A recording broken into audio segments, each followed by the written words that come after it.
Estamos reunidos em Teu nome santo.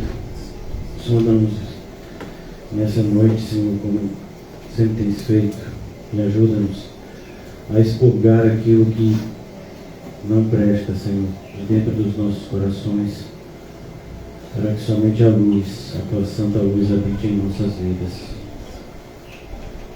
Ajuda-nos, Senhor, a não nos cansar de fazer o bem, mas ao mesmo tempo, Senhor, dá-nos espírito de ousadia, coragem, amor, domínio próprio, Senhor, para fazer o que é certo, da forma certa, no momento certo.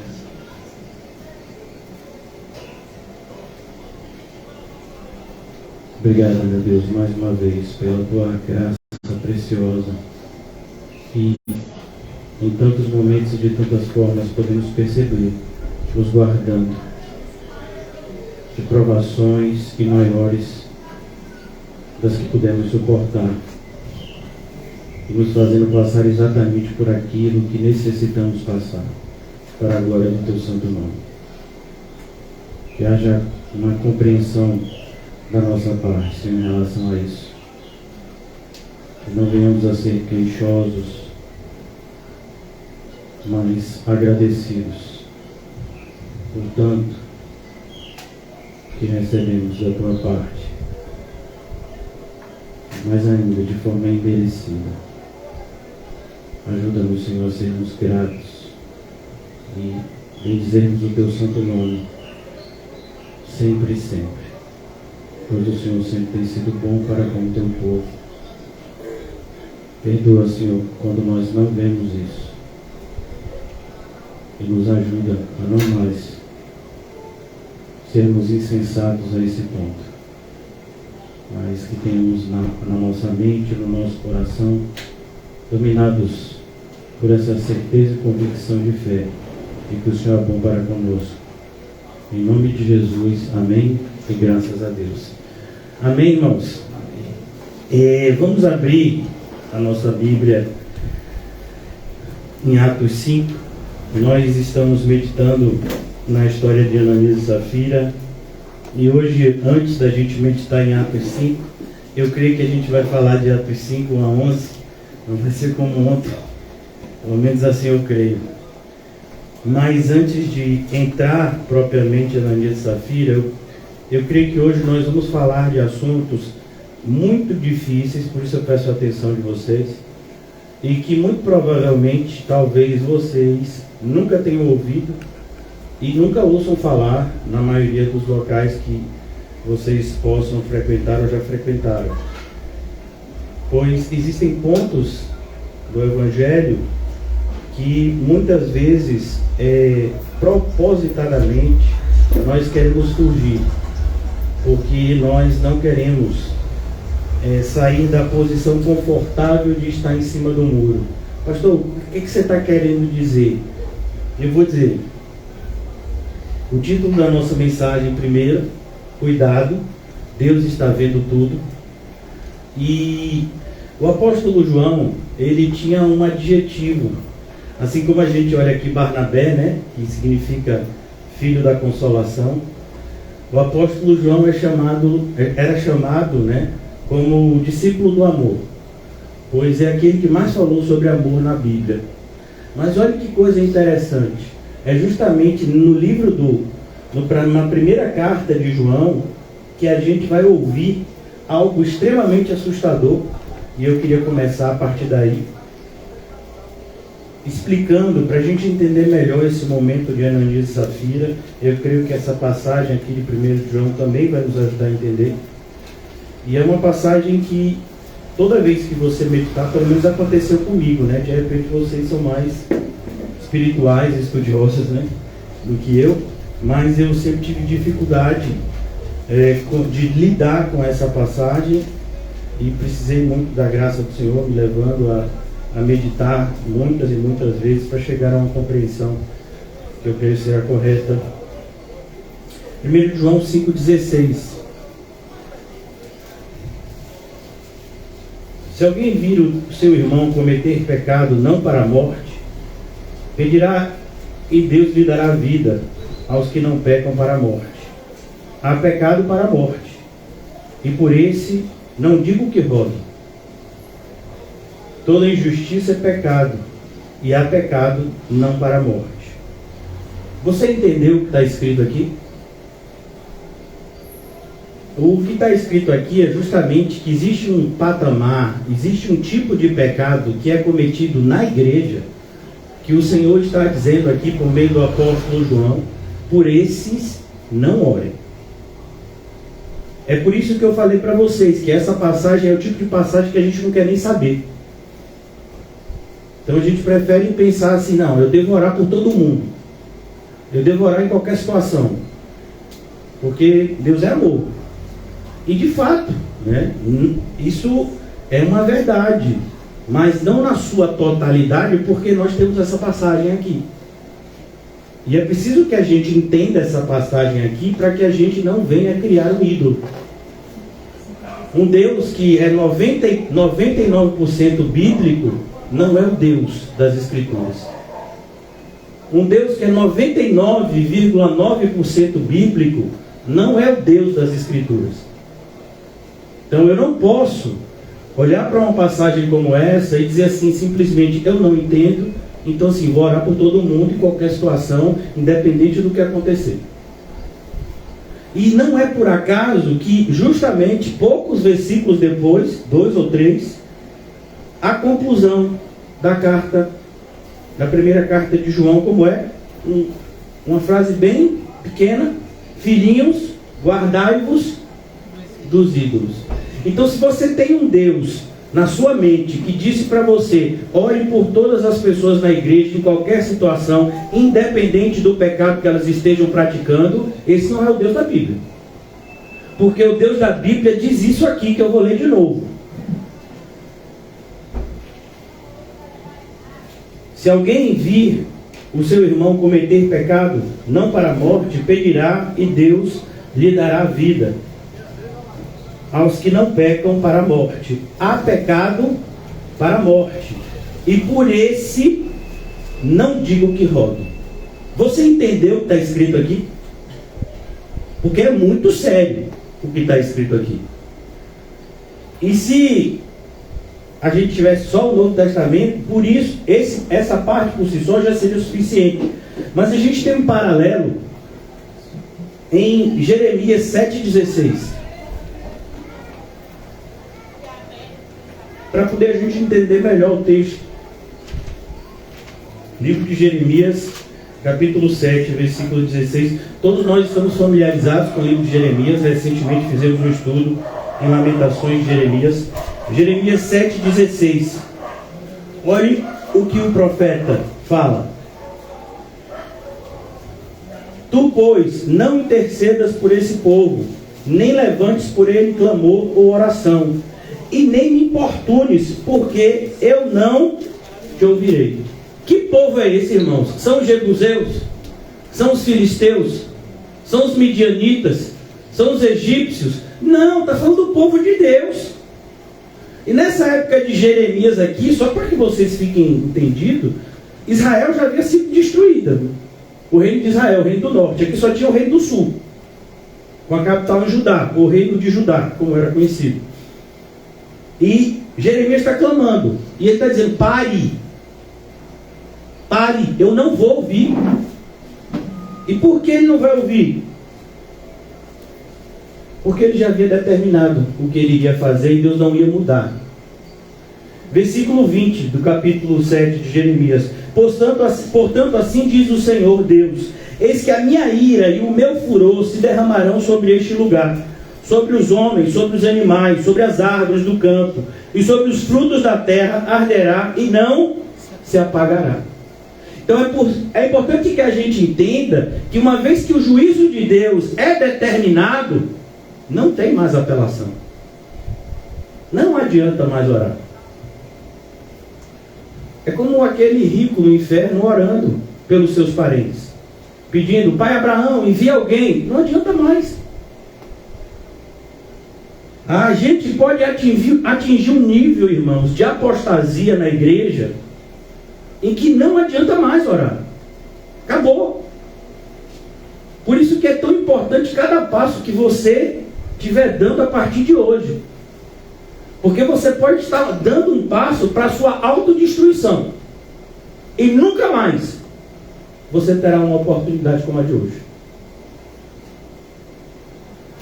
Há um tempo atrás, não muito tempo atrás, e até hoje tem se propagado uma ideia de que quando a gente prega o verdadeiro evangelho, alguns chamam isso de a teologia do medo. Então a gente não pode mais pregar sobre o inferno. A gente não pode mais dizer que Deus pune os pecadores. Por quê? Porque isso seria dominar as pessoas pelo medo. A gente só pode falar dos aspectos benevolentes de Deus, no sentido de que Deus vai perdoar e ajudar todo mundo, independente de quem quer que seja e o tratamento que esse tenha com Deus. Isso não é verdade, mas é o que as pessoas querem ouvir. É o que as pessoas querem ouvir na igreja. É por isso que nós lemos passagens como essa. Existe um grupo de pessoas que você nem deve mais orar. Elas decidiram não obedecer. Elas já foram exortadas. Elas já foram bastante exortadas. E recentemente até, nós fomos lembrados sobre o momento em que você exorta uma pessoa, depois você faz isso com 2 testemunhas, depois você faz isso diante de toda a congregação. Por que isso? Por que diante de toda a congregação? Para toda a congregação saber que essa pessoa que se diz crente não é. E todo mundo tem que saber. Você entende a seriedade disso? Não é um joguinho, irmãos. Não é uma mera formalidade. Ô meu irmão, vem cá, eu vou advertir você, agora de cuidado. Se você não mudar, amanhã eu chamo 2 irmãos aqui como testemunha. E se você não mudar, aí eu vou trazer para todos. Isso não é uma formalidade. A gente está falando de condenação eterna. Quando isso acontece, essa pessoa está condenada. Isso é um juízo declaratório da condenação daquele que foi reprovado. Não é uma mera formalidade que a gente tem que seguir segundo o entendimento de alguns. Não, é algo sério. O pecado não confessado, o pecado não arrependido, leva a pessoa ao inferno. Será que isso é a teologia do medo? Não, isso é a Bíblia. E a história de Ananias e Safira está aqui para mostrar isso para a gente. Por isso que a gente não pode passar por ela e achar que isso é um caso isolado, como eu falei ontem.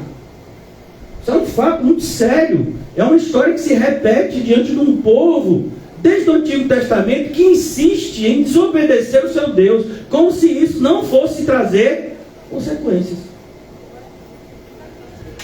Ainda aqui no livro de Jeremias, irmãos, só para que a gente entenda o contexto do que a gente leu aqui no capítulo 7.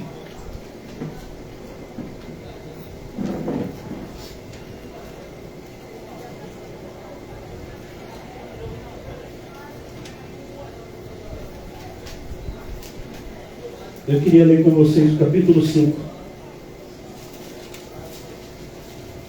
A parte final, os 2 últimos versículos do capítulo 5, que eu creio que a maioria de vocês está familiarizada, é os versículos 30 e 31 do capítulo 5 de Jeremias. Que vocês leem: coisa espantosa e horrenda se anda fazendo na terra. Os profetas profetizam falsamente, e os sacerdotes dominam de mãos dadas com eles. E é o que deseja o meu povo. Não é mera coincidência o estado religioso evangélico com essa passagem. Não é mera coincidência. Isso é a antecipação de um juízo que está logo ali. Talvez eu e você possamos ser enganados pelo nosso coração de que a gente ainda tem muito tempo. Não, a gente não tem. A gente não tem tanto tempo quanto a gente imagina. Hoje talvez eu não estivesse aqui com vocês. Eu fui acordado de manhã com uma arma apontada para a minha cabeça. Foi assim que foi no começo do meu dia. E é o que deseja o meu povo. Porém, o que farei quando essas coisas chegarem ao fim? O que farei? É Deus falando por meio do profeta Jeremias. O que você acha que vai acontecer? Você acha que quem sofre por amor a Cristo está fazendo uma escolha ruim? Não, irmãos. Quem morreu, quem sofreu e morreu por amor a Cristo, está no céu agora. Está num lugar que a gente nem sonha como é. Porque os nossos sonhos são limitados em relação a isso. Mas e aquele que, quando passou pela dificuldade, retrocedeu? Você acha que está onde agora? Aquele que retrocedeu e teve mais alguns anos de vida, tranquilo. Aquele que retrocedeu, negociou a sua fé e conseguiu uma determinada prosperidade material por alguns anos. Onde você acha que essa pessoa está agora? Onde você acha que ela está? Mas a gente não pode falar do inferno, porque é a teologia do medo, né? A gente não pode falar que Deus julgará, porque é a teologia do medo. A gente não pode dizer, o rei da coisa é cair na mão do Deus vivo. Mas está escrito, mas não pode falar, porque isso é a teologia do medo. Não, isso não é a teologia do medo, isso é a Bíblia. O que o homem plantar, isso ele irá colher. Então é preciso que a gente entenda isso.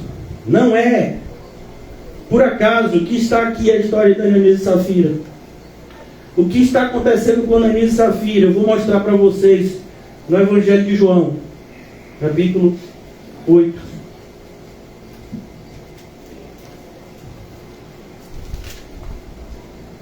Eu achei que nunca passaria pelo que eu passei hoje. Mas nunca pense que você está passando pela pior fase da sua vida. Porque às vezes aquilo que você acha que é a pior fase da sua vida é um parque de diversões em relação às situações que você ainda vai passar. Preste atenção no que eu estou lhe dizendo hoje. Capítulo 8 do Evangelho de João. O Senhor Jesus está no templo. O Senhor Jesus está em Jerusalém, mesmo lugar que os apóstolos estão.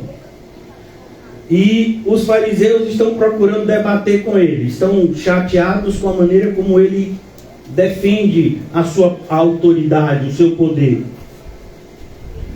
Então eles começam a discutir com Jesus. No versículo 39, olhe como está o embate aqui agora no versículo 39. Eu não quero me prolongar porque vocês têm mais o que fazer do que ouvir esse velho pastor. Então eles responderam,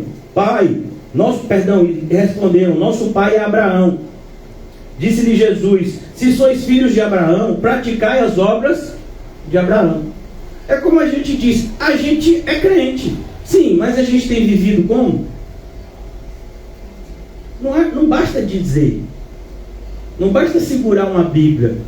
Não basta fazer uma oração de manhã, uma de noite. Não basta isso. Não basta ser batizado. Não basta trazer uma oferta. Não basta isso. Você tem que ser crente. Mas agora procurais matar-me. Eles queriam matar Jesus, o autor da vida. No final eles conseguiram. A mim, que vos tenho falado a verdade, que ouvi de Deus. Assim não procedeu Abraão. Vós fazeis as obras do vosso pai. Disseram-lhe eles, nós não somos bastardos, temos um pai que é Deus. Replicou-lhe Jesus, versículo 42, se Deus fosse de fato vosso pai, certamente me havíeis de amar. Porque eu vim de Deus, e aqui estou. Pois não vim de mim mesmo, mas Ele me enviou. Qual é a razão por que não compreendeis essa minha linguagem? É porque sois incapazes de ouvir a minha palavra. Você sabia que tem gente assim na igreja? Que é incapaz de ouvir a palavra de Deus? Que a palavra de Deus vai soar no ouvido como uma ofensa? Que a pessoa vai ficar extremamente revoltada com aquilo que ouve? a ponto de querer matar o mensageiro. Cuidado, irmãos, a Bíblia não exagera em nada. Muito pelo contrário. Ela é bem verdadeira e realista em relação a como é difícil o caminho daqueles que andam na verdade. Vós sois, e Jesus diz isso com ousadia, com a mesma ousadia que os apóstolos precisariam ter. Vós sois do diabo, que é o vosso pai. E aí? Você identifica quando alguém fala da parte de Deus e quando alguém está falando da parte do diabo? Ou você diz, não, é porque o irmãozinho, a irmãzinha assim, não compreende direito a Bíblia. Ou assim, sabe, está passando por uma crise de fé. Não, está falando da parte do diabo. Você entende isso? Você entende a seriedade disso? E como você e eu não podemos atenuar naquilo que o Senhor chama a nossa atenção. Vós sois do diabo, que é o vosso pai, e quereis satisfazer-lhe os desejos. É exatamente o que Caim e Zafiro fizeram. Que vocês acham que eles guardaram aquela parte do dinheiro e mentiram? Porque eles não estavam dispostos a seguir a Jesus. Por quê? Porque seguir a Jesus exige uma renúncia plena, não parcial. Então muitos hoje dizem, não, eu renuncio a tudo para seguir a Jesus. Mas intimamente sabem que não estão fazendo isso. Cada um se analise aqui. Você tem abandonado a tudo para seguir a Jesus? Se não, é melhor você rever as suas escolhas. Porque Jesus não aceita nada pela metade. Aquele que se entrega de maneira parcial está totalmente condenado. Ele foi homicida desde o princípio. Ele quem? O diabo. Ele foi homicida desde o princípio. Quem sabe qual foi o primeiro homicídio da história? Caim matou Abel. Aí a gente abre naquela carta que mencionamos aqui no começo, 1 de João, diz lá, por que Caim matou Abel? Porque ele era do maligno, homicida. E Jesus equipara o pecado de homicídio a o da raiva, quando você sente raiva por alguém. Aquela raiva se transforma em ódio, que depois se transforma em homicídio. Quando, versículo 44, para a gente concluir essa introdução, ele foi homicida desde o princípio, jamais se firmou na verdade. Perceba que o homicida é aquele que rejeita a verdade, porque não tem nenhuma morte pior do que a morte espiritual.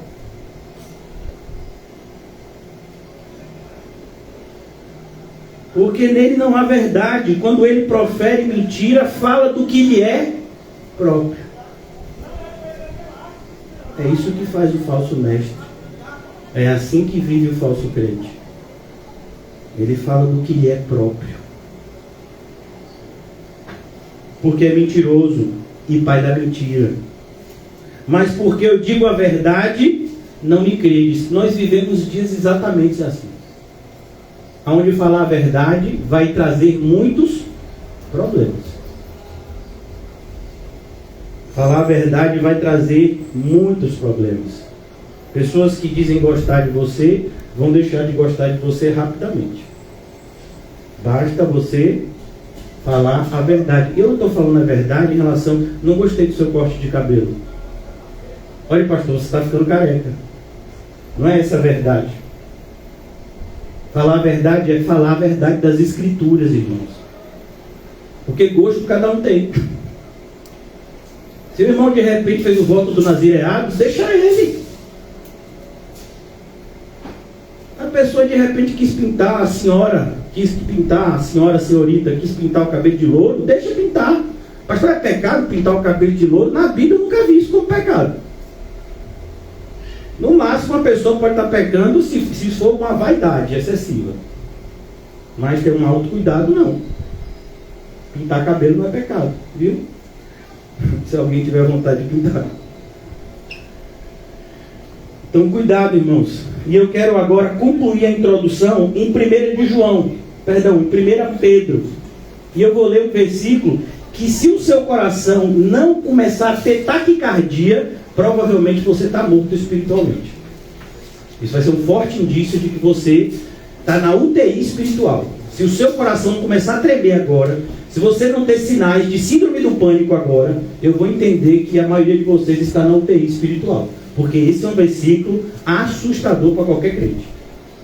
E só tem susto, só tem taquicardia, só fica temeroso quem é crente. É por isso que lá quando a gente lê Ananias e Safira, vai aparecer logo depois, Lucas vai narrar e vai dizer, e houve grande temor na igreja. E você sabia que no original a palavra temor ali não é um temor reverente, como na maioria das vezes aparece. Ali é temor, medo mesmo. Não é temor reverente, como muitas vezes aparece na Bíblia.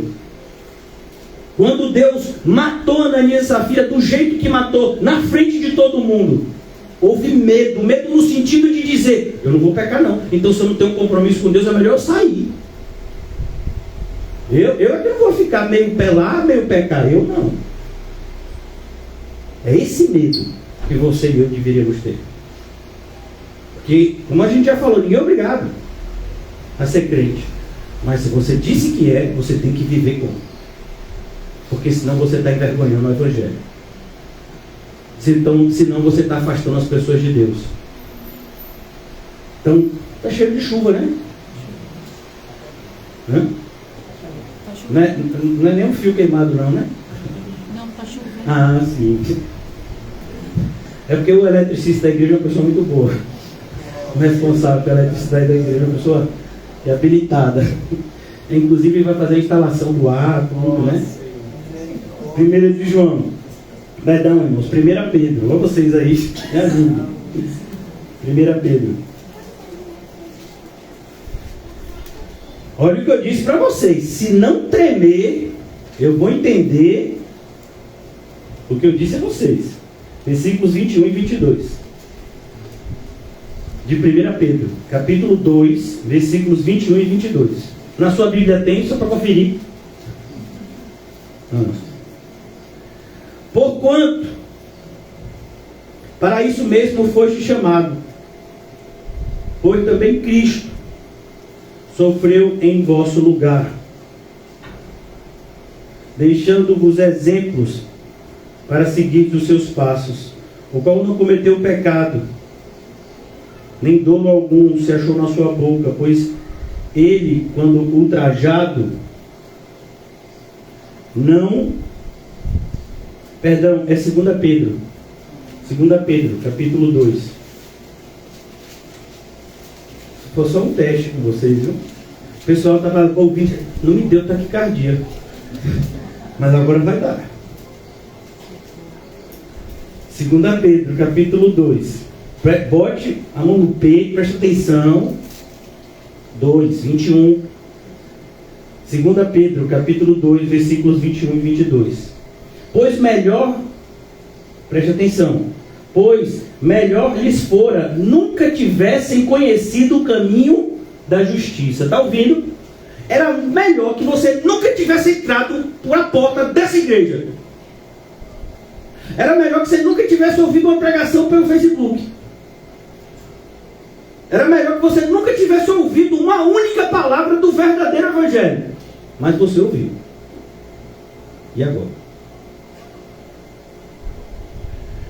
Pois melhor lhes fora nunca tivessem conhecido o caminho da justiça, do que após conhecê-lo, volverem para trás, apartando-se do santo mandamento que lhes fora dado.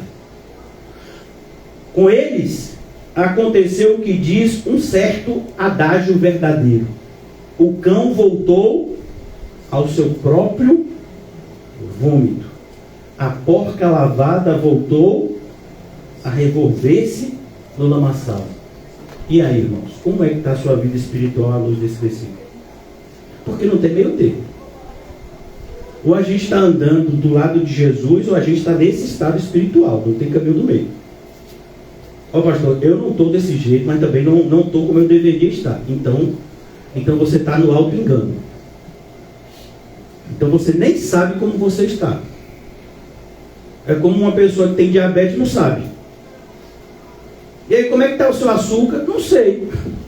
De vez em quando dá alto, de vez em quando dá baixo. Você tem diabetes? Não sei. De vez em quando dá uns 300, de vez em quando dá 200. Irmãos, acima de 100 e quanto é diabetes, irmão? Acima de 99 já é diabético, pré-diabético, né? A pessoa, não sei se eu tenho diabetes. De vez em quando dá 100, de vez em quando dá 150, de vez em quando dá 200, de vez em quando dá 300. Sei. Mas assim você não sabe? Você não sabia que acima de 99 já é? Então, é como a gente aqui. Eu não sei se eu sou crente de verdade assim, mas eu estou indo, né? Estou fazendo o que eu posso. E aí, irmão? É isso mesmo? Ananias e Safira pensavam assim. A gente vai dar o que a gente pode. E vai mentir. E quem achar ruim que ache. Porque eu vou aparentar ser religioso. Eu tomei essa atitude. Eu quero que as pessoas me enxerguem como religioso. Eu quero que as pessoas olhem para mim e digam, tá vendo ali? Ali vai um crente, mesmo eu não sendo. Será que essa não é a atitude de alguns de nós aqui? Eu quero que as pessoas me enxerguem como crente, mesmo eu não sendo. Foi isso que Ananias e Safira fizeram. Mas é o que eu disse a vocês no começo. Jesus está vendo. Ele sabe quem é quem aqui. Melhor do que eu. O pastor tem várias atribuições, inclusive presidir bem a casa de Deus. O verbo é isso. É digno de dobrados honorários aqueles que presidem bem a casa do Senhor. O termo é esse, inclusive, para quem não gosta. Então, vamos abrir agora no texto, no tempo que nos resta. Atos 5. Você entendeu o que está acontecendo com Ananias e Safira? E como isso se reflete na nossa vida? E como isso deve nos levar a uma reflexão profunda? Capítulo 5. Antes de ler o enredo, né, a história, eu vou começar no versículo 1, mas eu quero ler o versículo 11. Para a gente voltar para o 1, tá certo assim? E sobreveio grande temor a toda a igreja. E foi isso que eu falei para vocês. Essa palavra temor aqui é medo mesmo. É aquele medo que você fica arrepiado, que os cabelos ficam tudo para cima, quem tem. Que você fica com o joelho tremendo. Veio grande temor a toda a igreja e a todos quando ouviram a notícia destes acontecimentos. Que Jesus está vendo o que cada um trouxe aqui nessa noite para oferecer. E eu não estou falando de dinheiro. Porque o principal é o nosso corpo vivo, santo e agradável a Deus. Agora a gente pode ler Ananias e Safira e procurar entender uma passagem tão profunda como essa. Olha os versículos que a gente já leu para entender isso aqui, para não ter um conhecimento superficial dessa passagem como a grande maioria. Entretanto, certo homem chamado Ananias e sua mulher Safira, perceba, ele tem nome de crente. Vocês se lembram de Sadraque, Mesaque e Abidnego? Alguém se lembra desses três que estão lá no Antigo Testamento? Vocês sabiam que esses nomes são nomes babilônios? Que não são os nomes originais deles? Os nomes deles eram Ananias, Misael e Azarias. Esses são os nomes deles. Ananias era nome de crente. Tem um monte de crente do Antigo Testamento com esse nome. Por que você está falando do nome? Porque a gente carrega o nome de cristão. Mas a gente é? Por que você acha que quando o John Bunyan escreveu O Peregrino, ele coloca o personagem principal com esse nome? Qual é o nome do personagem principal da história do Peregrino? Cristão. Ele tem um amigo no começo que é fiel e outro que aparece que é esperança. Mas o personagem principal quem é? Cristão. A gente tem glorificado ao Senhor Jesus com esse nome? Cristão. Pequenos cristos, que é o que significa no original. Certo homem chamado Ananias e sua mulher Safira vendeu uma propriedade, mas em acordo com sua mulher reteve parte do preço e levando o restante o depositou aos pés dos apóstolos. Qual é a ideia desse homem? Eu quero que as pessoas me vejam como olham para Barnabé. É como tem pessoas que tinham inveja do apóstolo Paulo e falavam mal dele. Paulo não é nada de especial. Por que vocês acham que Paulo é especial? Paulo nem é judeu direito. Ele é lá de Tarso. Aí ele diz, olha, para esses que falam de mim isso, eu quero dizer que eu sou judeu, que eu sou hebreu de hebreus, eu sou da tribo de Benjamim. E de acordo com a seita mais severa da minha religião, fariseu, eu era um dos mais dedicados dessa seita. Paulo está dizendo isso. Mas por que Paulo tem que se defender? Porque tem momento que a gente tem que fazer isso. Tem momento que a gente tem que dizer, olha, cuidado. Pare de mentir a meu respeito para os outros. Tem a ordem e decência na casa de Deus. O apóstolo Paulo fez isso. Foi necessário. Ele não queria fazer, mas foi necessário. E está na Bíblia. Para aqueles que leem. Então disse Pedro.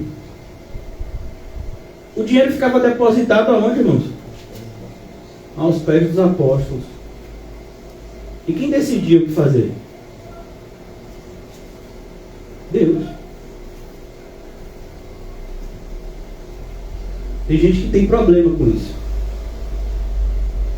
Então disse Pedro, Ananias, por que encheu Satanás o teu coração? E eu quero perguntar de novo, já perguntei isso algumas vezes no decorrer da exposição dessa mensagem. Como está o nosso coração hoje? Está cheio de quê? A primeira coisa que você tem que analisar é como você passou o dia, o que saiu da sua boca. Porque a boca fala do que está cheio o coração. Aquele que sai por aí falando mal de tudo e todos, está com o coração cheio de quê? Com certeza não é de amor. Então, aqui ele diz, cuidado, porque Satanás encheu o seu coração. E se tinha uma pessoa que sabia o poder da influência de Satanás, quem é? Pedro. Não só pelo que está escrito em Mateus 16. Porque Pedro foi instrumento do mal para falar para Jesus. Jesus, tem compaixão de ti. Ele não estava falando isso da parte de Deus, ele estava falando isso da parte de Satanás. E Jesus advertiu lá no Evangelho de Lucas, a gente já leu isso. Pedro, Satanás pediu a alma de vocês para se andar como trigo, mas eu roguei por vós, para que você não desfaleça. E quando você se converter, ajude também os teus irmãos. Quem você acha que ajudou ao coração de Pedro se encher de medo e ele negar Jesus 3 vezes? Foi Jesus que botou aquele medo? Quem você acha que fez Pedro seguir Jesus de longe? Quem você acha que convenceu Pedro de que com uma espada ele venceria a guerra? E ele tira a orelha lá do servo do sumo sacerdote. Jesus tem que recolocar no lugar. Quem você acha que motivou Pedro à violência? Será que foi Deus? Então, se tem uma pessoa que entende o ardil de Satanás, é Pedro. Não é por acaso que em 1 Pedro 5,8 ele diz, irmãos, vigiai e orai. Eu sei o que acontece no mundo espiritual e preciso dividir com vocês. Satanás, que é o nosso adversário, vive. Ele não vem e não volta mais. Ele não vem hoje e só vai vir amanhã. Ele vive ao derredor, esperando uma oportunidade sua e minha. Às vezes a gente demora 10 anos para construir um testemunho cristão que pode ser destruído em 10 segundos com um mau testemunho. Você já parou para pensar nisso? Antes de fazer suas escolhas? Construir é muito mais difícil do que destruir. Pegar um exemplo bem próximo da gente. A gente tem Salvador tem um estádio de futebol que recebeu o nome de Arena Fonte Nova. Antes era Fonte Nova. Ela foi destruída em poucos segundos. Se armou os explosivos, então houve uma implosão. Poucos segundos, veio aquela fumaça, né? Aquela nuvem de pó. Quando você olha de novo, cadê? Cadê? A arquitetura não tem mais. Só é o que agora? Um monte de escombros. Aí depois de tirar todo o entulho, quanto tempo demorou para construir? Muito mais do que para destruir. Você entende isso?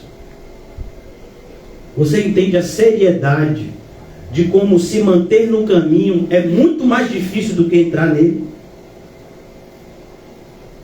A gente presta muitas vezes mais atenção na questão de entrar pela porta estreita. E de fato, isso é digno de toda a nossa atenção. Mas não se esqueça do que vem após.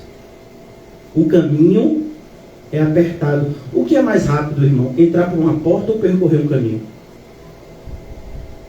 Quem já participou de alguma corrida rústica, sabe? Tem lá um portal que é a saída. Todo mundo tem que sair por lá.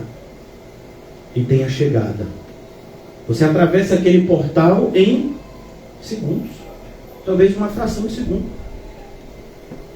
Mas você passa, às vezes, horas percorrendo o trajeto da corrida até chegar no portal final. O caminho é apertado. Sabe o que significa apertado? Muito mais do que estreito. No caminho, a porta ela é estreita, ou seja, ela é pequena. As pessoas podem passar e nem vê-la. Porque em comparação com a outra porta que está do lado, a outra porta é o quê? Imensa. E aí a pessoa está vendo só a porta grande e de repente nem percebe que passou por uma pequena que está do lado. Mas Jesus frisa, cuidado, porque depois que você entrar por a porta estreita, que já é difícil de achar, a porta estreita, vem um caminho aonde eu e você seremos pressionados de todos os lados. Pressionados para desistir, para retroceder.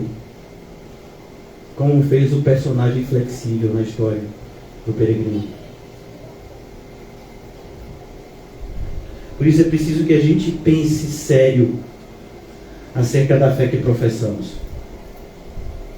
Ananias, por que encheu Satanás o teu coração para que mentisses ao Espírito Santo? Percebeu? Existem coisas que vocês podem fazer que eu, como pastor, nem vou saber. Nem vou ter como exortar vocês. Mas mesmo essas coisas, e principalmente essas, Jesus está vendo. E Ele vai fazer isso muito mais do que eu.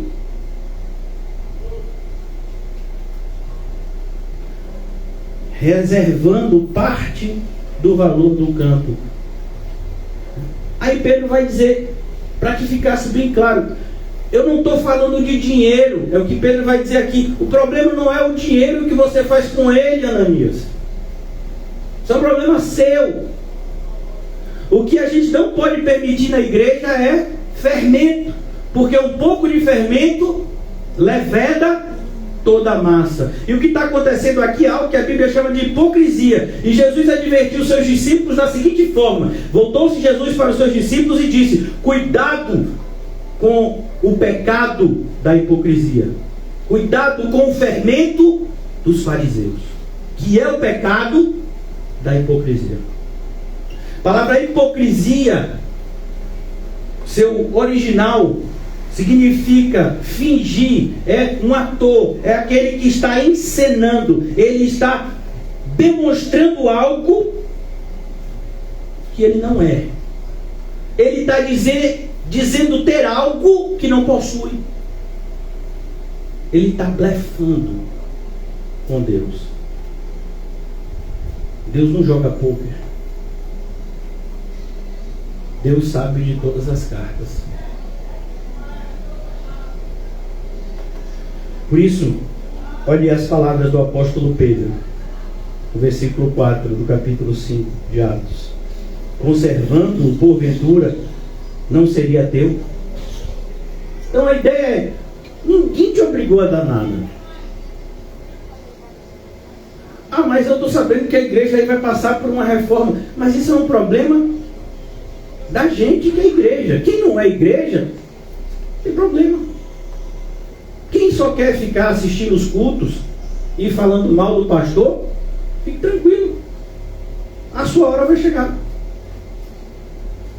Mas se eu digo, eu sou participante, eu quero fazer parte, mas eu não trago o meu todo, eu me entrego somente em parte, parcialmente, então é melhor que eu nunca me entregasse. Pastor, eu vou dar o meu melhor. Ô irmãos, eu posso olhar para você e dizer, glória a Deus, irmão. Mas se isso não for verdade, Jesus sabe. É como aqui, alguns irmãos podiam estar olhando a cena e não entendendo nada. Como assim o apóstolo Pedro está falando isso com Ananias e Safira? Eles estão fazendo exatamente o que Barnabé acabou de fazer. Eu vi na hora que Ananias e Safira estavam negociando o valor do campo. E eles disseram que iam trazer todo o valor para a igreja. Eu vi. E por que Pedro está falando assim com eles e não falou com Barnabé? Porque a gente olha a aparência. Mas Deus é aquele que sonda os corações. Por isso que eu não me importo se vocês acham que eu sou um falso mestre. Eu sei que eu sou um verdadeiro crente. E para mim isso é mais importante.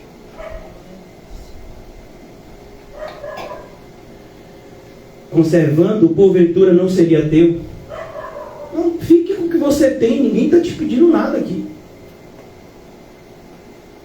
E vendido não estaria no teu poder? Depois que você vender, é seu. Pastor, mas eu tenho que dar o dízimo. Não, você não tem não. O dízimo é um privilégio de quem é crente. Você não é.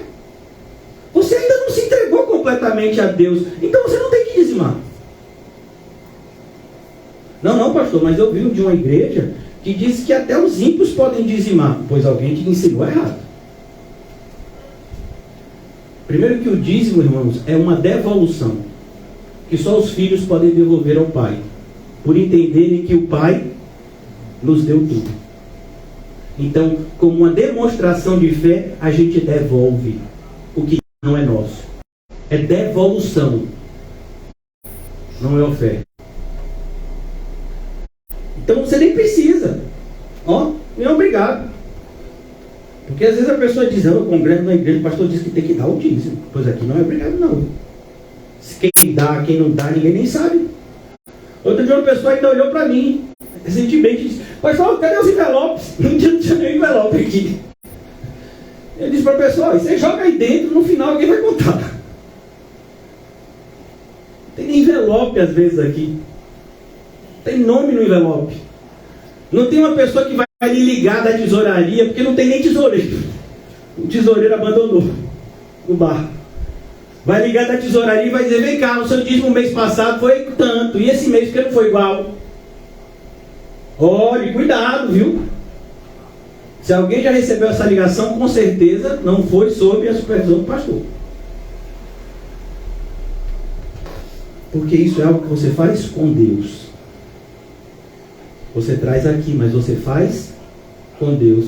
É como, por exemplo, eu não sei aqui se os irmãos já pagaram algum tipo de tributo. Né? Aqueles irmãos que têm algum automóvel, você paga um tributo chamado IPVA. Aquele tributo você paga para o ente federativo. Mas você paga em algum órgão do governo? Não, você paga no banco. Mas aquele dinheiro é do banco? Não. Aquele dinheiro é do governo. É como, por exemplo, você está trazendo o seu dinheiro aqui. Mas você não está dando ele para mim. Você não está dando nem para essa igreja. Você está dando para Deus. Como demonstração da fé que você professou. Como foi mesmo que Jesus falou a oferta daquela viúva? Ela deu mais do que todos. Ela deu para Jesus aquele dinheiro? Não, ela entregou no templo. E o templo, quem é que liderava o templo? Não era Anás e Caifás? Eles eram sumos sacerdotes legais? Que faziam a vontade de Deus? Mas e por que Jesus elogiou aquela mulher? Porque ela fez o que é certo. Quem está errado é Anás e Caifás. Vão ter que prestar conta. Percebeu que o erro do outro não justifica o meu? Cuidado, quando você quer justificar o seu erro, o do outro. Então, disse Pedro, por que Satanás encheu o seu coração? Para que mentisses ao Espírito Santo, reservando parte do valor do campo, conservando porventura não seria teu, vendido não estaria no teu poder. Como, pois, assentastes? Esse verbo, irmãos, entenda, é como, por exemplo, vocês não estão sentados aqui? Sentado era a posição que ficava o pensador grego. Vocês já viram uma estátua que fala muito da filosofia grega, que é um homem assim? Né? Pois é, ali é o filósofo, pensando nas questões fundamentais do ser. Então a ideia de assentar não foi uma coisa impensada. Não foi uma coisa assim de momento. Não, eles refletiram sobre como enganar a Deus. É como assim, olha gente, a gente tem que combinar direitinho a mentira, viu? Para a gente não ser pego depois em contradição. Vamos combinar aqui direitinho a mentira. Isso é assentar. Percebeu a seriedade do pecado de alguns? Que se assentam para falar mal e para fazer o mal. Não é uma coisa de momento, é algo pensado. Eu quero destruir a boa fama do apóstolo Paulo. É algo pensado. Como é que a gente vai dizer? Não, o apóstolo Paulo não se veste muito bem, então vamos falar mal da aparência dele. O apóstolo Paulo não usa palavras assim rebuscadas para demonstrar uma cultura que venha a sobrepujar a cultura dos outros, ou a intelectualidade dos outros. Não, o apóstolo Paulo fala uma linguagem simples, onde o mais culto e o menos culto, por assim dizer, entendem. E as pessoas, em vez de elogiar isso, falavam mal. O apóstolo Paulo não cobrava, como alguns cobram R$14,99 para você assistir no YouTube. Imagine. E as pessoas falavam mal disso também. Percebeu que hoje calça só é boa se for de marca? Aí você pega assim, mas às vezes o jeans é o mesmo. Uma calça jeans, um jeans bom, custa R$100. A mesma calça com um jeans bom também, 500, às vezes até 1.000. Por quê? Porque tem um negocinho assim, que tem uma marca lá. E só o nome daquela marca faz com que aquela calça custe 10 calças sem aquela marca. E as pessoas pagam isso. Você acha que mudou alguma coisa? Não, na época do apóstolo Paulo era assim também. Os filósofos cobravam caro para os seus discípulos aprenderem com eles. O apóstolo Paulo pregava de graça. Então as pessoas ainda diziam, está vendo que o ensino dele não vale nada? Porque ele não cobra nada. E ele ainda tem que se defender e dizer, pois é, isso que vocês estão dizendo que seria um demérito meu, é uma prova viva de que eu sei quem me chamou. E eu pregar o evangelho a vocês, não é nem um favor que eu faço a vocês, é uma obrigação que me foi imposta. E ai de mim se não pregar o evangelho. Percebeu a diferença? Não mudou, irmão. Parece que a gente lê a Bíblia e diz, é verdade, essas coisas aconteceram no passado, né? Não, irmão, essas coisas acontecem hoje.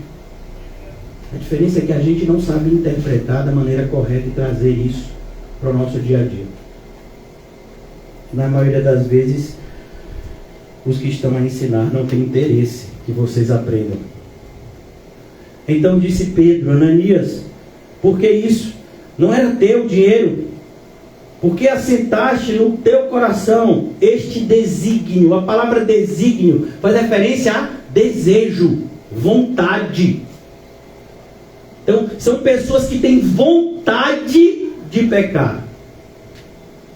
E aqui é importante que você faça associação desse versículo com outro versículo que a gente fala muito aqui, e que nunca vai ser demais relembrar ele, 2 Tessalonicenses capítulo 2.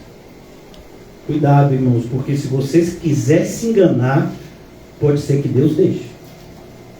Se você quiser muito acreditar em uma mentira, pode ser que Deus deixe. Versículo 11, 2 Tessalonicenses 2:11. É por esse motivo que Deus lhes manda a operação do erro. Perceba, é uma operação. São vários fatores conjuntos para chegar a um objetivo.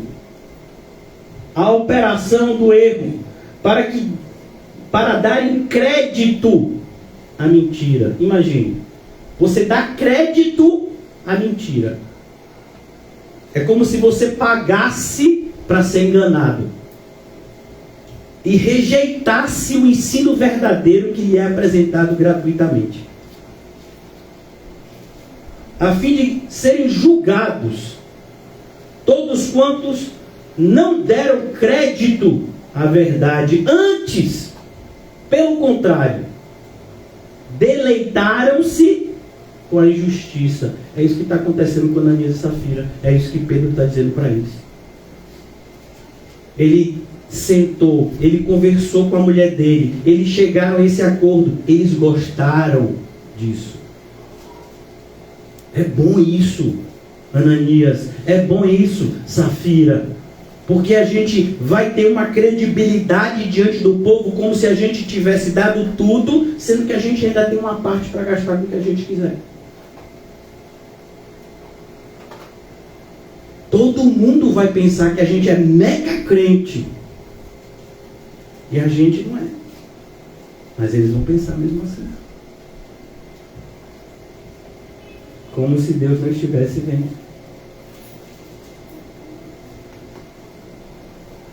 Por isso, solteiros e solteiras, cuidado. Você pode olhar para um rapaz ou uma moça e dizer, pastor, eu vi a pessoa que é o tampo da minha panela.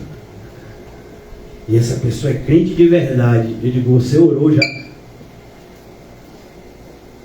Mas ouvi Paulo Júnior. Quando me fala isso hoje, eu já fico até com medo. Para mim isso já é um demérito. Não, pastor, mas a pessoa ouve Spurgeon. Eu digo, em que canal? É reformado, é reformada. É da sã doutrina. Irmão, vamos olhar mais de perto. Pega o microscópio. Porque eu não sei se vocês já viram como a indústria de falsificação melhora a cada dia em fazer o mal. Antes você pegava uma nota falsa, você via logo que era uma nota falsa. Hoje em dia, até os caixas de banco têm dificuldade de identificar uma nota falsa da verdadeira. As roupas falsas, dava para ver que era uma roupa falsa, que não era daquela marca. Ainda teve gente que ainda brincava, porque teve uma época que a gente foi invadido por pessoas, né, advindos da Ásia, que diziam que o tênis era 35. Quanto é o tênis? 35. Tem desconto? Não, desconto não, 35. Você usava aquele tênis uma semana, o primeiro chiclete que você pisasse, o solado ficava. Não tem devolução, é 35. Porque aquele mesmo tênis na loja seria R$500. Mas você fez um ótimo negócio. Você achou ele na feira por 35. Mas no primeiro chiclete, o solado ficou. Eu sou dessa época, viu? Hoje em dia não. Hoje você pega um tênis falsificado, você não sabe mais. As pessoas vão se aperfeiçoando na arte de enganar. Irmãos, antes as pessoas tinham aquela propaganda, né? Determinado político rouba, mas faz. Hoje você ouve essa propaganda? Não, porque é todo mundo honesto. Ninguém mais rouba. Antes a pessoa nem tinha vergonha, né? Pelo menos eu faço pelo povo. Aí a pessoa ia lá pedir voto, falando, eu sei que político tal né? Rouba, mete a mão mesmo, mas ele faz alguma coisa, ou melhorou isso, aquilo. Vamos votar nele. E o pessoal votava, pelo menos aqui na Bahia. Agora não, agora é um parecendo mais santo do que o outro. O atual presidente, que é do mesmo patamar do outro, que saiu, disse que mais honesto que ele, nem Jesus Cristo. Foi isso no processo que ele estava se defendendo, que já não é mais processo. Mesmo grupo que condenou, soltou. Não teve interesse. Essa é a nossa justiça dos homens. Você acha que os Pilatos da vida já se foram? Tem muitos discípulos por aí. Eu posso te soltar, Jesus. Eu posso fazer o que eu quiser. Eu tenho a pena na minha mão. Pois é, hoje em dia a gente vê isso também.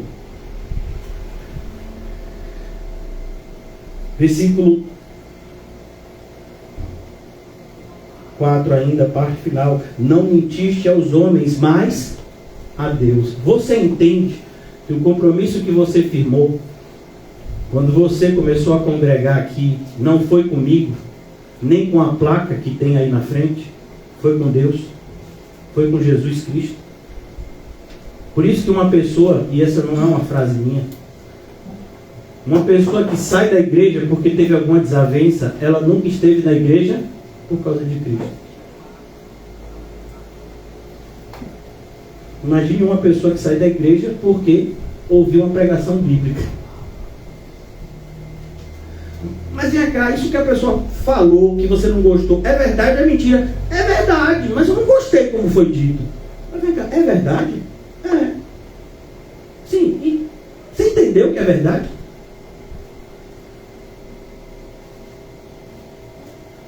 Mas eu queria que essa pessoa escondesse. Porque eu estava bem com esse meu pecado oculto. Eu queria que continuasse assim. Pois é, aqui não é o lugar de você esconder pecado. Tem lugares melhores. Tem uma igreja católica logo ali. Os padres não vão demorar para jogar água benta em você e fazer o sinal da cruz, independente do pecado que você vive. Mas aqui não, irmão. Aqui não. Não enquanto eu estiver aqui. Não mentiste aos homens, mas a Deus. Preste atenção no que acontece agora. Eu quero concluir já. Ouvindo estas palavras, Ananias caiu e expirou. Acabou. Não teve segunda chance. Às vezes a gente pensa que isso nunca vai acontecer com a gente. Você acha mesmo? Você acha que Deus não está vendo? Olha, irmãos, vocês já leram o Antigo Testamento, eu tenho certeza disso. Lá fala de um homem de Deus chamado Elias. Eu tenho certeza que vocês também já ouviram falar dele. Elias viveu na época que tinha um rei muito perverso chamado Acabe, e que conseguiu a façanha de se casar com a mulher mais perversa do que ele, que era Jezabel. E durante muito tempo, Elias profetizou contra a impiedade, e o povo ainda assim abraçou a impiedade. E mesmo depois de Deus enviar chuva, depois de ter enviado a seca como juízo, o povo continuou na impiedade. Aí teve uma hora que o Senhor disse: ô Elias, vem para cá. Você entende o que é o vem para cá de Deus? é o que aconteceu com somente outra pessoa na Bíblia, que é Enoque. E Enoque andou com Deus. E de repente, Deus o tomou para si. Com Elias foi algo parecido. Olha, Elias, tá bom. Bom, tudo que eu queria que você falasse, você já falou, você já citou Eliseu, vai ficar no seu lugar, você já ungiu o que eu mandei. Agora você vai para um lugar e eu vou te levar para o céu, viu? E aí, para as pessoas de Israel, qual foi a ideia que ficou? Jezabel venceu Elias. Porque quem foi que desapareceu? Elias. Só quem viu Elias subindo aos céus foi Eliseu. Só tinha ele lá. Vendo a separação. A carruagem não foi para levar ele. O desenho bíblico está errado nessa parte, viu? Eu gosto muito de desenho bíblico, mas esse é um dos poucos que tem falhas bíblicas. A maioria não tem, graças a Deus. Mas esse tem. A gente vê no desenho aparece Elias subindo na carruagem, não foi assim. A carruagem fez separação entre ele e Eliseu, e ele subiu no redemoinho. E ele lança a capa dele para Eliseu. E Eliseu tinha feito o pedido: olha, eu quero ter uma unção dobrada. Ele disse: olha, Elias, para fazer o que você faz, se for uma unção só, eu não dou conta não. Tem que ser 2 para poder fazer o que você faz. Olha a humildade do discípulo. Hoje todo mundo se acha superior ao pastor. Hoje a pessoa entrou na igreja e já acha que o pastor está pregando bobagem. Não sabe o que está falando. Está cheio de expertise em tudo. Todo mundo tem uma opinião a respeito de algum assunto. Eliseu não foi assim. Ele disse: olha, eu quero uma porção dobrada. Ele disse: olha, eu não posso prometer. Elias falou: mas se você me ver subindo, então quer dizer que Deus atendeu o seu pedido. E ele viu. Mas para o Israel daquela época, ficou parecendo que quem venceu a queda de braço? Elias ou Jezabel? Percebe que eu não estou nem falando Acabe, porque Acabe era massa de manobra. Era Jezabel que era perversa. Então muitas pessoas hoje olham e têm esse mesmo sentimento. Parece que ser ruim é bom. Porque são as pessoas que agem contra a vontade de Deus que se dão bem. Vou dar só um exemplo. Hoje eu vou ver se eu vou concluir aqui, mas eu quero fazer a conclusão lendo essa passagem aqui de de 2 de Timóteo. Não, irmãos, eu não vou ler a passagem de Demas de novo, fique tranquilo. 2 de Timóteo, capítulo 3. Eu quero traçar um paralelo com vocês, para a gente entender a situação atual, como é parecida com o que a gente está lendo aqui em Ananias e Safira. Capítulo 3 de 2 de Timóteo.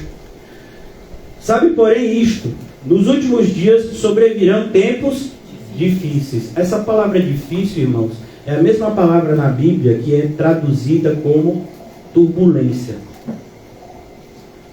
Dias turbulentos, como uma grande tempestade. Pois os homens serão egoístas. Hoje em dia, o que mais a gente ouve é: se ame. A gente ouve tanto falar sobre autoestima, como se o homem se amasse pouco. Você tem que se amar mais, tem que se cuidar mais. Olha, dá um trato nesse cabelo. Pastor, pastor, tem um negócio que fala que é implante capilar. Mas lá vai a fez, vai você também. Você fica aparecendo nos vídeos, tem que estar bonito. Pastor, falar com as irmãs da igreja, né? Porque isso é coisa de mulher, pelo menos até onde eu sabia, né? Parece que eu estou mudando, né? Para ver se elas botam um pó assim na sua cara. Porque no vídeo está ficando assim meio, né? Você sua muito. Se sua testa assim fica brilhando. Isso como as irmãs da igreja misericordiosas. Passa assim, pelo menos uma base. Pra você não ficar assim, para não ficar tão feio no vídeo. Porque as pessoas querem o quê? O egoísmo. E quando você não é egoísta, ainda vem gente e diz: tem compaixão de ti, se ame mais. Porque você está lutando contra o egoísmo natural do ser humano, porque você é crente. Aí a pessoa diz: você deveria pensar mais em você. Vamos, a gente tem que pensar mais em Jesus. Que Ele cresça e eu diminua. Mas os egoístas hoje são elogiados. Os egoístas hoje são os coaches. É impossível você ser um coach e não ser egoísta. Porque você tem que ser o suprassumo do egoísmo para dizer para os outros: olhem para mim, para você ver o que é se dar bem na vida. É isso que o coach faz. Ele é a sua própria propaganda.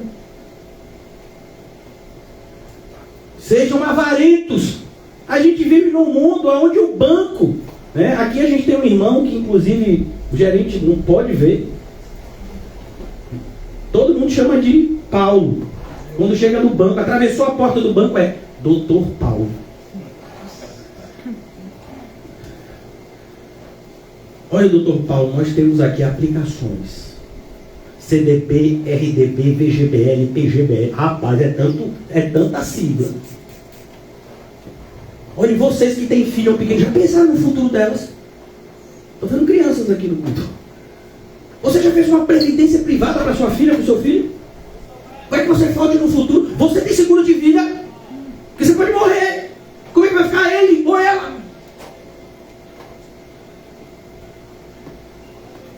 O que dá mais dinheiro no banco? A aplicação.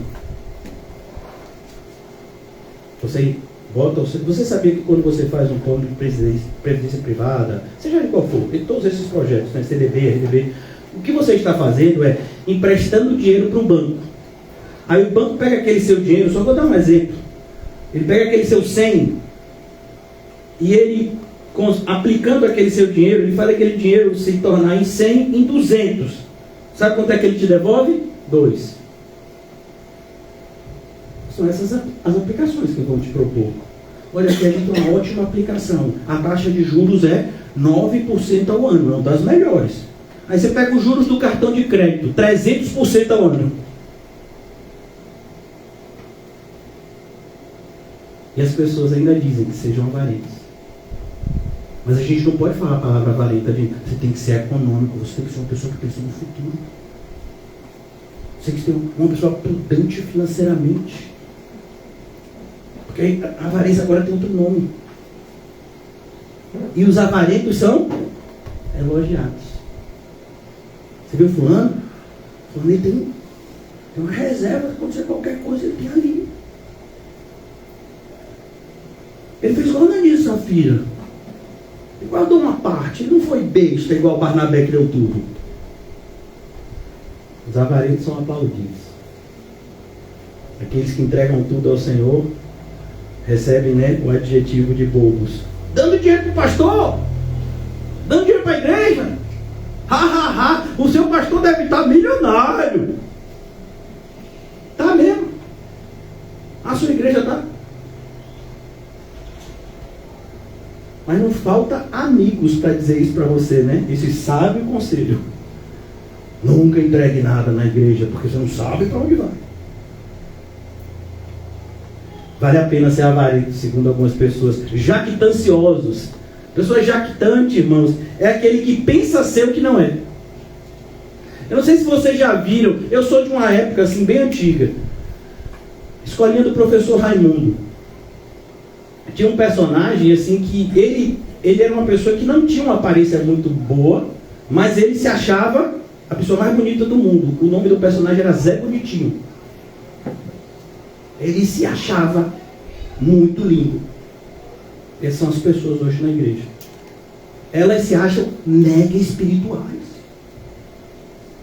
Elas são muito espirituais. Um dia chegou uma pessoa aqui na igreja e disse: pastor, eu não posso mais congregar aqui porque vocês são muito carnais. Eu fui chamado para evangelizar nações. Vocês ficam aqui, pregam nesse evangelhozinho de nada. Fui chamado lá. Mega. Hoje tudo tem que ser mega, ultra. Ninguém quer ser mais pequeno. humilde. Arrogantes. Tem gente que diz que sabe mais do que a Bíblia. Não, isso foi escrito por homens. Não, aquela palavra é para anos atrás, agora não tem mais aplicação. Parece que vale a pena ser assim. Vale a pena ser blasfemador. Você ir contra o Espírito Santo, você ir contra a palavra, você ir contra Jesus, parece que vale a pena. A pessoa chega e começa a pregar algo que é heresia pura. Aí vai aparecer multidões de seguidores. Porque a blasfêmia hoje atrai plateia. Agora pregue o evangelho cristocêntrico. Quase ninguém vai querer ouvir ou ver. Vale a pena ser mal nos nossos dias, segundo o pensamento da maioria. Por isso que Paulo está dizendo que o tempo é tão difícil.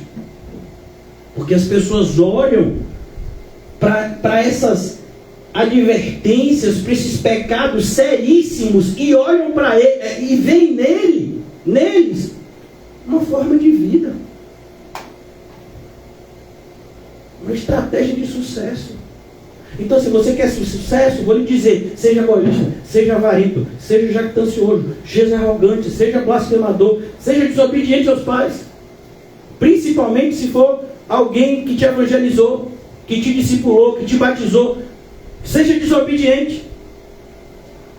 Não leve em consideração seu pai na fé. Despreze ele. Ingratos. Parece que vale a pena ser ingrato hoje. A pessoa ainda vira e diz: mas você nunca fez nada por mim, quem fez foi Deus. E ele usou quem? Quem? Ingratos. Mas parece que vale a pena ser ingrato. Irreverentes. Irreverente, irmãos, não significa aquele que dá risada. Irreverente é a pessoa que não tem a reverência devida. Irreverência começa dentro, não fora. De nada adianta você ficar com a cara séria no culto, se por dentro você não tem nenhuma reverência ao culto. Versículo 3: desafeiçoados. Ou seja, a pessoa não consegue gostar de ninguém. Ela consegue gostar de um papagaio, gato, cachorro, periquito. Mas de gente, eu não sei o que acontece comigo. Eu não sei lidar com gente. Você falar isso, é capaz de você abrir uma página no Facebook: amo mais gente do que cachorro, 50 mil. Por quê? Porque tem umas 50 páginas assim com esse título. E pode ter certeza que no outro dia ela vai estar com milhares de inscritos. Amo mais bicho do que gente. Porque a maioria das pessoas se identifica com isso. Realmente, gente, é complicado. Entendeu por que ser pastor é difícil? Porque poucos querem o episcopado. Uma coisa é pregar, outra coisa é pastorear. Uma coisa é chegar aqui, preparar um sermão e pregar. Outra coisa é cuidar da congregação. São coisas totalmente distintas. Mas hoje você pode ser irreverente. E o que é que vai ter? Aplausos desafeiçoados, aplausos implacáveis. Parece um filme de ação. O Implacável. Rapaz, que filme bom. Vale a pena ser implacável. Todo mundo vai ter medo de mim. Quando olhar pra mim, não vai pensar duas vezes em fazer qualquer coisa. Porque já vai olhar pra mim e vai dizer: fulano é implacável. Então as pessoas hoje querem ser o quê? Implacáveis.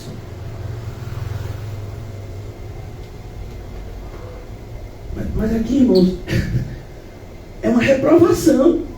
Mas hoje, quando a gente lê, parece que é uma receita de sucesso, como eu digo a vocês. É a receita que Ananias e Safira seguiram. Sejam caluniadores. Virou brincadeira isso. Eu acho que eu vi o pastor lá naquele bar fazendo aquilo. Não estou dizendo nunca que ninguém disse isso, não. Por isso que eu usei esse exemplo, porque pelo menos esse exemplo eu nunca ouvi. Já ouvi um monte de calúnia, esse ainda não. Por isso que eu usei esse. Para ninguém dizer que fui eu. Não. Esse eu nunca ouvi. Até agora, né? Se você disse, eu vou saber. Olha, eu vi o pastor lá. E ele estava com a onda de cerveja. Pensando lá que bebe, você vê, vai lá, cuidado. Parece que vale a pena ser caluniador. Destruir a boa fama dos irmãos cristãos. Parece que vale a pena. Parece que vale a pena não ter domínio de si. Então, às vezes a pessoa faz uma coisa assim, mas é porque eu nem pensei. Mas como assim? Você deveria tanto ter pensado que a ponto de que, se fosse preciso, corte a mão, arranque o olho. Mas não peque. Você tem que saber vigiar e orar sem cessar. Como é que você não tem domínio de si? Não consegui me dominar. Você é crente. Mas o Espírito Santo de Deus habita em você. E uma das características do fruto qual é? Domínio próprio. Como é que você vira para mim que não consegui me dominar? Mas o problema não é isso. Porque, como eu disse, se você confessa e deixa, a misericórdia. O problema é quando você vira para isso e faz até motivo de risada. Então parece que as pessoas que não se dominam agora são um bom exemplo. É aquela pessoa que satisfaz o seu desejo mesmo. E aí, quem não gostar, problema. Mas era a minha vontade. Eu fui lá e fiz. Mas irmão, isso é um mau testemunho. E daí? Mas irmão, essa atitude não é de cristão. Mas e daí? Isso é entre eu e Deus. E você não tem medo disso? Porque se fosse entre você e a igreja somente, visível, seria um problema menor. Mas é entre você e Deus, e você mesmo está dizendo. Então aqui parece que isso daqui é a receita de sucesso do momento. Vocês cruéis, o mundo exige de quem quer sucesso o quê? Crueldade.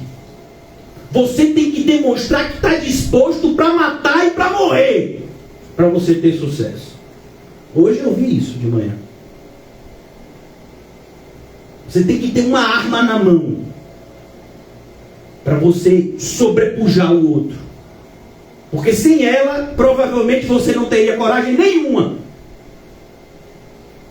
Você tem que ser cruel e tem que mostrar isso.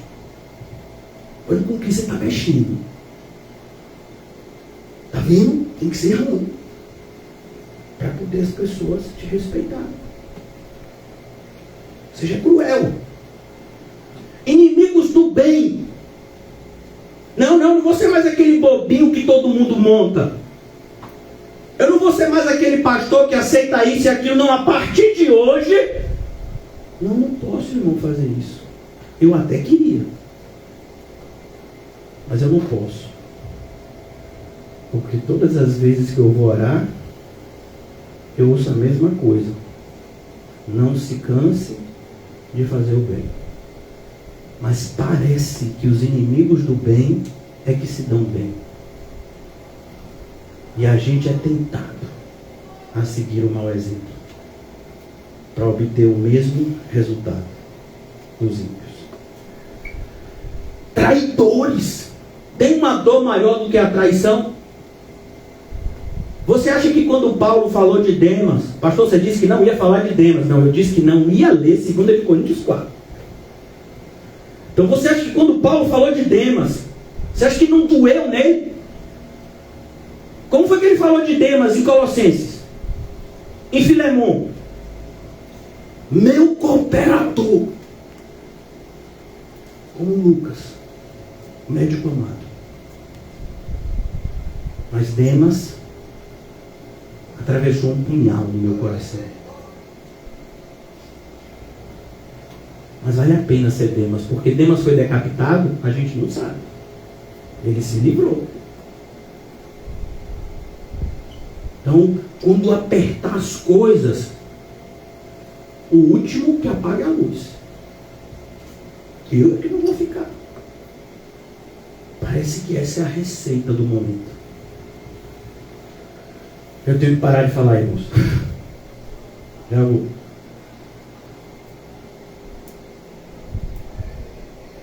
Atrevidos. Não é isso que o mundo diz que a gente tem que ser? Aqui atrevido seria algo como assim, audacioso. Alguém que tem ambições. Então você tem que ter ambições, irmão. Como é que você fica satisfeito com o que você tem? Não! Se você já tem um salário bom, você tem que desejar um muito melhor.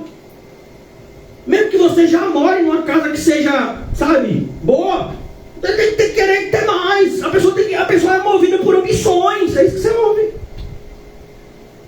Se você perder suas ambições, você morreu. Parecendo que ser ambicioso é algo positivo.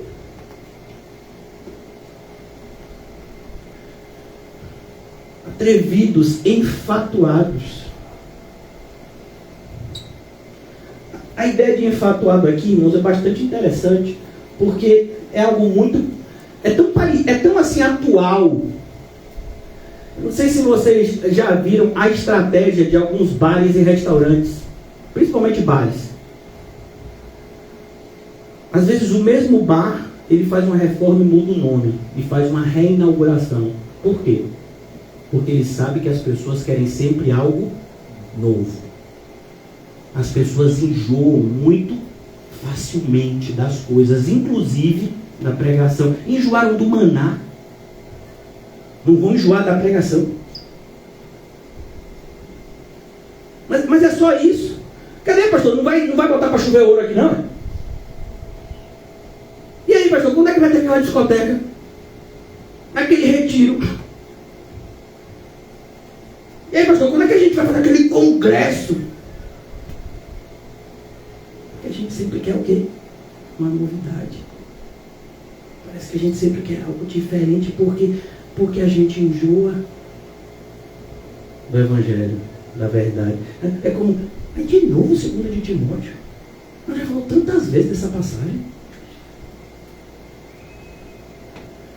A gente sempre quer algo novo. É como se os 66 livros da Bíblia não fossem mais suficientes. A gente precisa de alguém trazendo alguma novidade para o cenário evangélico.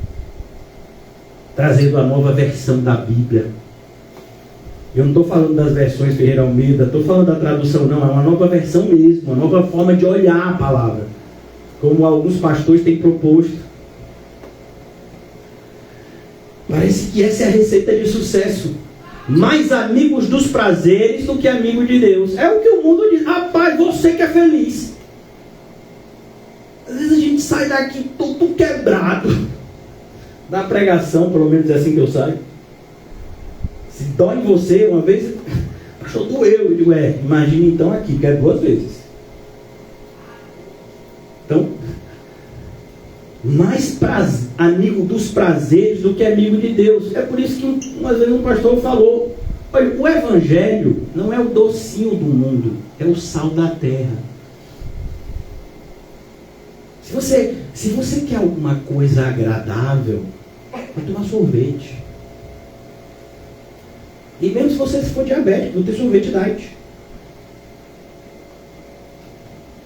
O Evangelho não é em uma sorveteria. O Evangelho não é em um show. Por mais que algumas igrejas pareçam isso.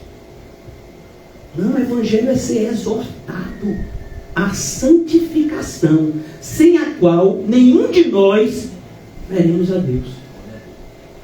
Foi a oração de Jesus intercedendo por nós nos seus momentos finais, muito antes do nosso nascimento. Pai, santifica-os na verdade, a tua palavra é a verdade. Jesus estava orando por mim e por você. O Pai nos apresentando para que nós fôssemos santificados por a palavra. E a gente quer vir para a igreja e ouvir coisas agradáveis. Uma vez eu ouvi essa reclamação, uma vez não, várias. Pastor, eu tenho ficado assim meio desestimulado, porque ambos os lados, né? Ambos os gêneros, a vir ao culto, porque a vida já é tão difícil, veio para aqui o senhor, Meu irmão, no dia que o culto for mais tranquilo do que as batalhas que você enfrentou lá fora, o culto não foi tão bíblico assim. Porque difícil não é estar diante do mundo, difícil é estar diante de Deus. Diante do mundo, a gente sabe como lidar. Mas diante de Deus. Mas as pessoas, sem saber desse princípio tão claro na Bíblia, não gosto de ir para a igreja, não sou assim agradável. Eu queria que o pastor dissesse assim: você, irmão, passando por luta, ela acaba hoje. Tá! Saia daqui com sua vitória. A gente quer ouvir isso, irmão. A gente quer ouvir: nossos problemas acabaram, acaba hoje. Por quê? Porque a maioria de nós ainda pensa que ser mais amigos dos prazeres do que amigo de Deus vale a pena. Porque Deus não está preocupado que eu estou infeliz. Isso é verdade. A grande preocupação de Deus, se a gente pode usar essa palavra preocupação para Deus, porque Ele não tem, uma vez que Ele é... Essa é uma forma de falar, né? Mas se Deus tem alguma preocupação, entre aspas, é com a nossa santidade, não com a nossa felicidade. Porque diante de Deus nós somos como que garotinhos que não sabem a diferença entre uma fruta que nos alimenta e uma fruta que nos mata. A gente não sabe a diferença entre uma semente que alimenta, como a semente no aipim, daquele que é a minha cara, inhame, e uma semente que mata. A gente não sabe essa diferença. Mas Deus sabe. Às vezes você olha para uma coisa: eu quero que Ele... Não! Por quê? Eu não posso. Porque Deus está me dizendo não. Ele devia dizer sim para mim o tempo todo. Cuidado, irmãos. Aquele que diz sim o tempo todo é porque não quer gastar tempo cuidando de você. Porque cuidar exige dizer mais não do que sim. Aquele que é pai e mãe sabe o que é isso. E mesmo que tentem tirar isso de vocês, não deixem. Versículo 5: tendo forma de piedade. É exatamente a receita de Ananias e Safira. Hoje parece, não importa se você é incrédulo, não importa se você é como se fosse um depósito de pecados, basta você se ocupar e parecer ser crente. Então qual é a receita de um pastor para ser respeitado na igreja? Terno e gravata, Bíblia grande, aprender um monte de palavra difícil que ninguém sabe, nem ele, no vocábulo, no dicionário, implementar nos seus sermões para demonstrar aos outros que ele sabe mais. Não é a receita de sucesso. Entender um pouco de psicologia humana para manobrar a mente e o sentimento das pessoas também é válido para alguns. Basta você ter aparência de piedade. Precisa ser mais piedoso, você só precisa aparecer. Em vez de você gastar o seu tempo, né, porque o seu tempo é tão precioso, né? Então, em vez de você gastar o seu tempo buscando ser santo, porque está muito trabalho, você passa um tempo no salão de beleza do diabo. Deixa ele fazer de você um aparente ministro de justiça e usar você para enganar os outros. Ele quer fazer isso, está aqui, está de fora esperando. Talvez antes de concluir esse sermão ele já tenha lançado dardos inflamados na mente de muitos, fazendo essa proposta. Santidade não, dá muito trabalho. Basta você parecer ser santo, você vai ter muito mais pessoas te aplaudindo, te seguindo, te curtindo, te elogiando. Porque se tem um momento na história da humanidade onde a imagem vale mais do que o ser, é hoje.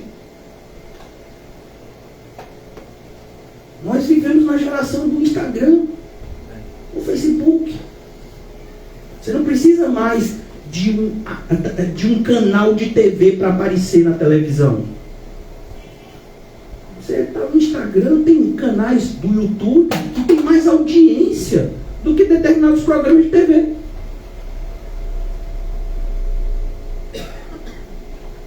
Tem pastores que têm mais audiência no YouTube do que determinados programas de televisão. Por quê? Porque você tem forma de piedade. E as pessoas querem isso.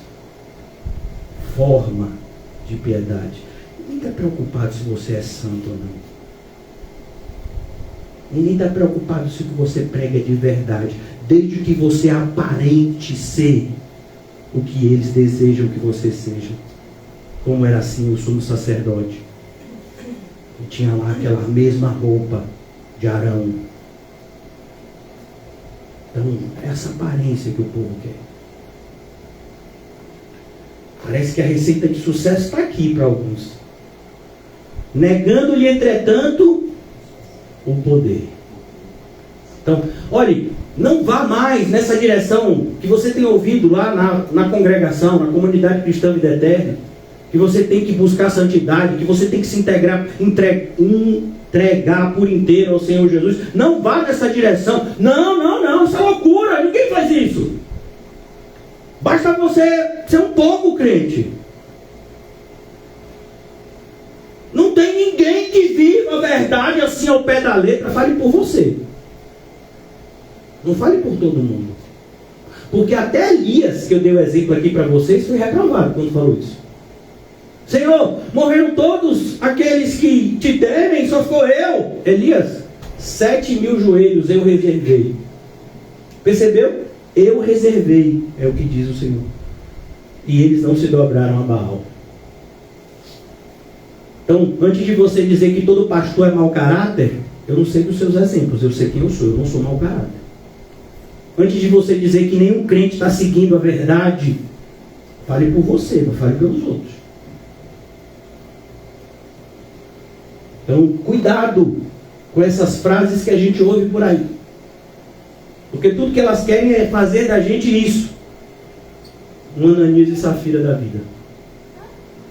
E se a gente não expirar aqui, na frente, mas os nossos pecados serão revelados lá. E eu posso te garantir que dói muito mais a segunda morte do que a primeira. O problema de Ananias e Safira não foi ter expirado, ter morrido na frente de todo mundo. O problema deles é o Deus irado que eles se encontraram depois da morte. A morte não é o nosso problema. É a segunda morte que é. Por isso, irmãos, eu peço a vocês, repensemos todos onde está a nossa fidelidade. Melhor, em quem está a nossa fidelidade? Em nós ou em Cristo? Porque a gente não pode servir aos nossos próprios interesses e aí. Mais cedo ou mais tarde, um vai fazer você rejeitar o outro. Porque eles estão andando em direções opostas. É como quando, por exemplo, você amarra uma corda, né, em duas pessoas. E aquela corda, de repente, ela tem um determinado tamanho, sei lá, 3, 4, 5 metros. Então, uma pessoa consegue se afastar da outra 5 metros. Mas mais cedo ou mais tarde, vai ficar evidente que elas estão indo em direções opostas. E aquela corda vai se romper. Às vezes a gente pensa, se Deus não me matou como Ananias e Safira, é porque eu sou um salvo. Não, não é. Pelo contrário. A gente tem que pensar melhor, irmãos. Muito melhor nas nossas escolhas, porque elas estão nos alertando para onde nós estamos indo. São muitos e muitos versículos que dizem esse princípio. Não se engane. O que você planta, você colhe. Naquele grande dia seremos julgados, cada um de nós, pelas nossas obras. Que o Senhor nos ajude a fazermos um exame sério com as nossas vidas. Que o Senhor nos ajude, que se algo for encontrado na sua, na minha vida, que está em desacordo aos princípios sagrados, que haja arrependimento e conversão da nossa parte. Em nome de Jesus, ajuda-nos, Senhor. O Senhor nos disse, Senhor, que o caminho seria árduo, mas eu falo por mim, Senhor. Eu nunca imaginei que seria tão árduo assim. Mas eu glorifico o Teu nome, pois a graça sempre tem demonstrado ser muito mais poderosa do que qualquer aflição que a gente passe. Louvado seja o Seu nome para sempre, Senhor. Porque sabemos